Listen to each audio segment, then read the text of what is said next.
Hi friends, இன்றைக்கி நம்ம சேனக்கிழங்கு ஃப்ரை தான் பண்ண போகிறோம். அதுக்காக ஒரு பாதி சேனக்கிழங்கு எடுத்திருக்கேன். கை ஊறும், அதனால் கொஞ்சமாக தேங்காய் தடவிட்டு இதை போல் தோல் எடுத்துட்டு சின்ன சின்னதாக கட் பண்ணி எடுத்துருங்க. அப்புறமா தண்ணியில் போட்டு நல்லா கழுவிடலாம். கழுவுனதுக்கப்புறமா இன்னொரு பாத்திரத்தில் மாற்றிட்டு நம்ம தேவையான மசாலா எல்லாம் போட்டு ஃப்ரை பண்ணிடலாம். வத்தல் பொடி, மல்லிப்பொடி, மஞ்சள் பொடி, அப்புறமா கரம் மசாலா, கருவேப்பிலை சின்ன சின்னதாக வெட்டி போட்டுக்கோங்க. உப்பு எல்லாம் போட்டு நல்லா மிக்ஸ் பண்ணி ஒரு 15 நிமிஷம் அப்படியே ஊற விட்டுட்டு அப்புறமா ஒரு கடாயில் எண்ணெய் ஊற்றிக்கோங்க.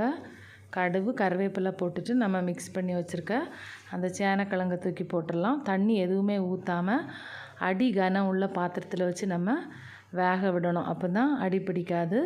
மூடி விட்டு சிம்மில் வச்சு கொஞ்சம் நேரம் வேக விட்டு மாற்றி மாற்றி விட்டுடலாம். பாருங்கள், சுவையான சேனக்கிழங்கு ஃப்ரை ரெடி ஆகிட்டு. நீங்களும் இந்த மாதிரி ட்ரை பண்ணி பாருங்கள்.